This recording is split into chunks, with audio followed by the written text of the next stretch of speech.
morning, everybody. Welcome back. It's about 4:30 in the morning. We're getting an early start today because we know the harbor's gonna be packed today. Tomorrow's Super Bowl already, and the weather started veering variable. Variable winds means it's gonna be like 5 to 10 miles per hour. So the wind conditions are gonna be super nice. So we know the harbor's gonna be super crowded today, and no one's even probably gonna go fishing or diving tomorrow. But heading down to meet up with Captain Joe. I'm gonna stop, pick up some ice, some snacks, and see what we can get today. See you guys on the water. Shoot.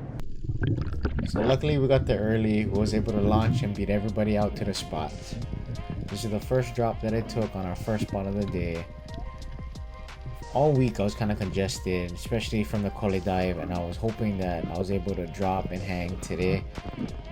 So usually before I dive, I take NyQuil and some Sudafed, which should help clear up the sinuses. So this is just a drop trying to check out what was around. You can see there's a lot of fish kind of just cruising, look kind of mellow.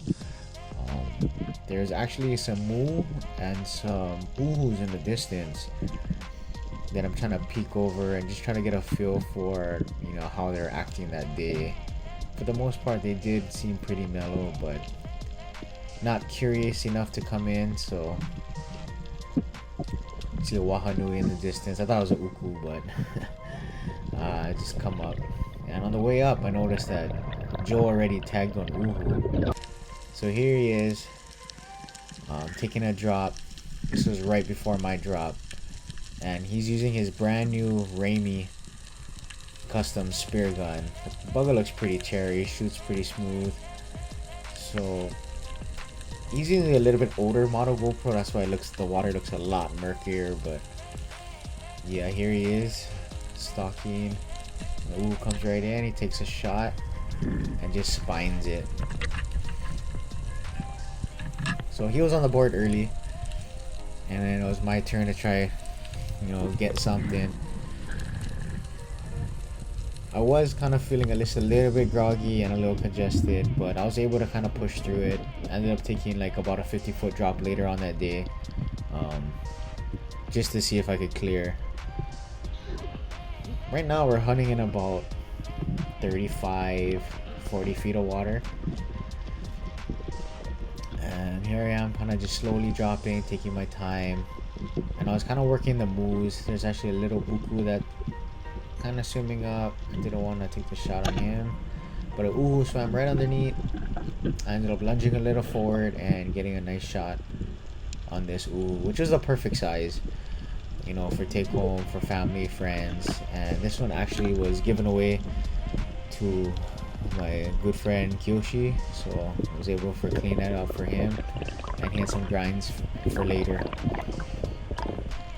The shot I took on this uhu, man, it broke the beak. So it's kind of buck tooth, this uhu, because it went right through the beak, right down the middle.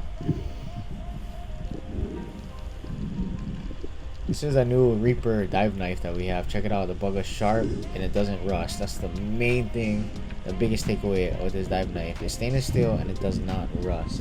I'll put the link in the description. So here's another drop that I took. And he said the fish was out today. It's just they weren't as curious as we wanted them to be. There was a lot of, hide and seek. So here I might take a drop, and I feel like I'm kind of in the open, but I'm just watching the fish behavior. There's a lot of small moves in front of me, and I'm waiting for like the 5-pounders, the 4 or 5-pounders to come in. Those are about the average size over there. So I kind of tuck myself just a little bit better in this, right next to this reef wall. And then while I'm waiting for the moves to come in, this nice Joe comes right in front of me, so I start lining up on him, and he spooks away, and I ended up just shifting gears right on the move, and I missed. You can tell that, when you're a little bit greedy, that you can't choose which one you want to shoot. It messes up your shot. It happens to the best of us. But here's Joe again, taking a drop with his Maohi spear gun, and he found this nice little crack. The best thing you can do when hunting moose is find this, the best hiding areas, the cracks. Try not to make eye contact and slowly raise your head. Exactly what he's doing, textbook. So you can see moose in the distance. He's just waiting for his opportunity, so he's looking away, and he sees a moo in the distance that he maybe like, but one pops out of nowhere. So he slowly creeps out, waits for a shot, and takes it. He stones it too with his Maui spear gun. Sometimes with a moo, you just gotta lunge for him a little. So this is another spot that we hit, and after those fish, that's all we kind of had. Just searching around for ground, searching around for fish. So I found this nice rock pile that had a lot of uhus, a lot of big uhus. So I'm lining up on one, I shoot, and I was lined up, but when I lunged forward, I kind of just spooked the fish. There was something about this day that whenever you kind of made the move towards the fish, they kind of spooked away. They weren't curious enough to give you that shot. So I came up, I breathed up, and then I took a drop in the exact same spot and let the fish come to me. That's the biggest difference of what I did on this drop. So just reading the fish behavior, seeing what kind of mood they're in, and then you kind of plan accordingly. So here I am, I'm on my drop, I'm looking around, and I see the big uhus, slowly starting to come in. And instead of lunging forward where I think I can get a shot off, I let them just come a little bit closer to me, and then I'm able to get a shot off. And I knew it was a big uhu. It ran, but when it ran past me, I seen that my shaft was sticking out on the other side, which means that it is on the shooting line, which is least amount of chance you kind of losing this fish. So I fight him for a good bit, and I ended up landing this uhu, which was actually my biggest uhu to date, that at least I weighed. I've shot some big uhus, I know I've shot 10 pounders, but this one I took to the scale and it came out 11.5 pounds. I squeezed the eyes on big uhus to kind of stun the fish so I can get a good grasp on it through the gills. That way I can calm it down before I put my knife through the brain to brain it. So yeah, this was a pretty fat uhu. The uhus this size, you want to make like uhu nuggets, just beer batter kind. It's the best way. So yeah, 11.5 pounds, guys. So we decided to take a break, and in the distance, we seen some guys bottom fishing, and I knew it. Had a feeling it was the guava jelly, and sure enough, it was Roy Boy and his friends. So stopped over, see what they caught, and they ended up throwing us a bag of balihu that we used later. There was plenty of markings, but not a lot of bites.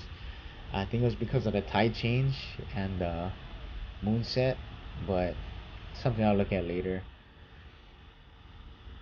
But yeah, we did some bottom fishing, and to kind of end the day, was already tired. And that we dove, when we launched early, we dove multiple spots, but just not that much action, just of what you guys saw. Just good enough to get out in the water and take some fish home. But yeah, we hit some other spots, we hit some deeper grounds.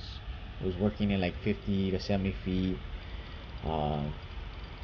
Just the fish behavior was very similar. It was, they would be around, they would kind of come in, but not curious enough to the point where they'll come in all the way, and then as soon as you make a move for them, they just dig out. So that was kind of the fish activity of the day. But yeah, we did some bottom fishing with some flies, and I was catching some ta'ape, some just bonus fryers. I was hoping for some big goats or something, but on the way back, the conditions kind of changed and the grounds was murky. You can just see how murky the water is. So as always, you guys know that I clean all my fish before I come in. So this one especially is about a 5-pound uhu that I was able to give away to my boy Kyoshi. And I just did him a favor of cleaning it, because if you shot an uhu and you left the scales on and you throw them in the freezer, you know that it is a pain just to scale it after it's frozen.